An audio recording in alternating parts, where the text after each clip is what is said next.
Shalom, selamat pagi. Happy SWAT Family yang dikasihi Tuhan Yesus. Bertemu kembali dalam renungan harian GSJ SWAT.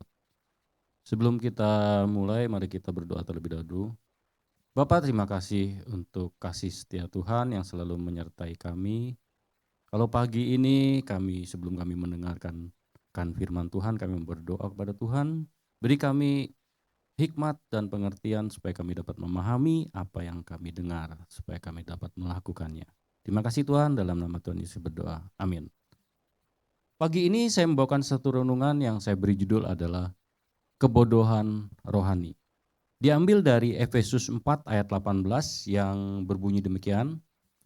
Pikiran mereka gelap dan jauh dari hidup yang berasal dari Allah karena kebodohan yang ada di dalam mereka dan karena kedegilan hati mereka.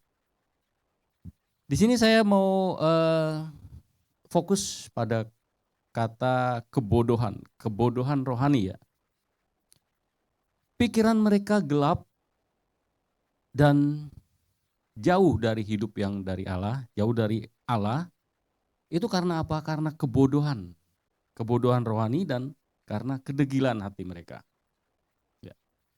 Kebodohan di sini bukan masalah pintar atau tidak pintar atau masalah intelektual ya. Tapi kebodohan di sini adalah bagi ketidakmampuan memahami atau mengenal akan kebenaran Allah itu sendiri ya, perkara-perkara rohani. Jadi ketika seseorang itu tidak hidup dalam persekutuan dengan Allah, maka ia tidak mungkin dapat mengenal kebenaran. Itulah kebodohan rohani ya. Untuk memahami kebodohan rohani ini, saya akan memberikan satu ilustrasi ya, ilustrasi gambaran bagaimana kita memahami kebodohan rohani ini. Ada seseorang yang bernama Anton misalnya ya, dan dia pulang larut malam karena lelah bekerja, lembur satu harian, kemudian sampai di rumah dia lelah dan mau istirahat, tiba-tiba lampunya mati. Dia coba hidupkan, nggak hidup, mungkin ada konslet gitu ya. Kemudian dia langsung aja ke kamarnya, ke tempat tidur, dan dia langsung tidur karena dia sangat lelah gitu. Dan besoknya pun dia dalam kondisi yang mati lampu, dia tetap melakukan aktivitas itu dalam kondisi gelap. Dia ke kamar mandi, dia mengambil air gitu ya, dengan meraba-raba yang tentu saja bisa tersandung, bahkan menyenggol sesuatu yang jatuh gitu kan.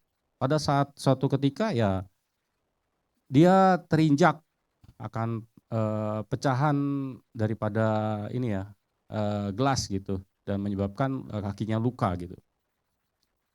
Hari demi hari berlalu, dia tetap hidup dalam kegelapan karena dia udah merasa terbiasa dengan tempat di mana dia akan berjalan gitu. Dia ke dapur atau dia ke kamar mandi, dia tahu itu arahnya gitu. Dan suatu ketika temannya datang. Temannya datang dan mendapati dia sedang sendirian dalam kegelapan gitu. Dan temannya kaget.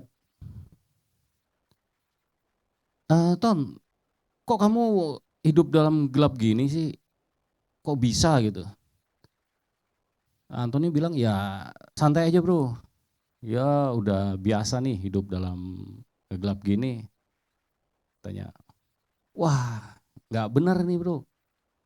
Ini apa nggak baik bagi lo gitu.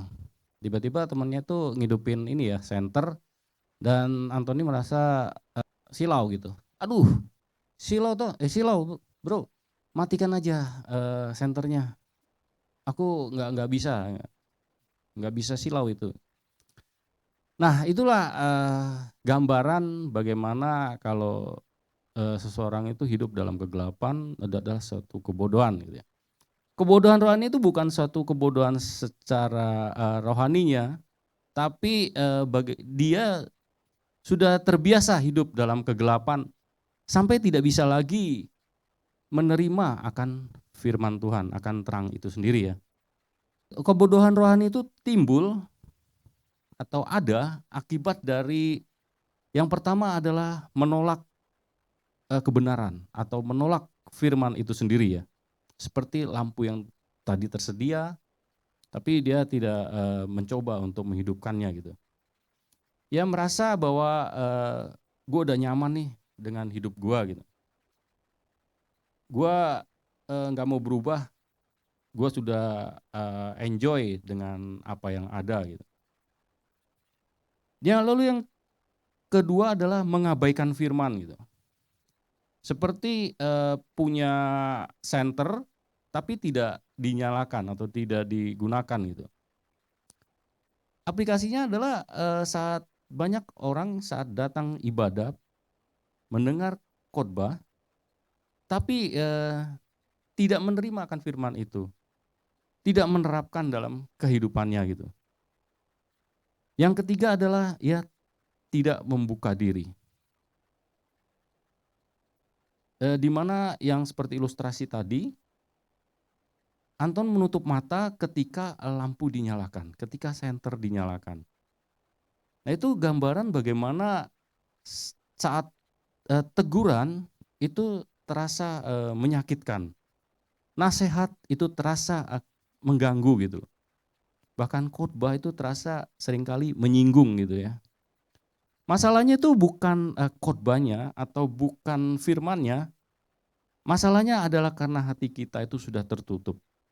Hati kita itu sudah menolak akan firman itu sendiri ya. Dan akibatnya kita akan tersandung, kita akan jatuh dalam dosa, kita tidak mempunyai arah tujuan yang jelas, dan bahkan bisa membuat suatu keputusan yang salah gitu. Demikian firman Tuhan, kiranya hati kita tidak hidup dalam kebodohan rohani, melainkan hidup dalam terang Kristus. Mari kita berdoa. Bapa, terima kasih untuk renungan pagi ini Tuhan. Biar kami tidak hidup dalam kebodohan rohani Tuhan. Kami berikan kami kepekaan Tuhan untuk kami dapat memahami dan mengenal akan kebenaran daripada firman Tuhan. Biarlah kami mau hidup di dalam terang Tuhan yang membawa hidup kami selalu disertai Tuhan dan mempunyai pengharapan daripada Tuhan.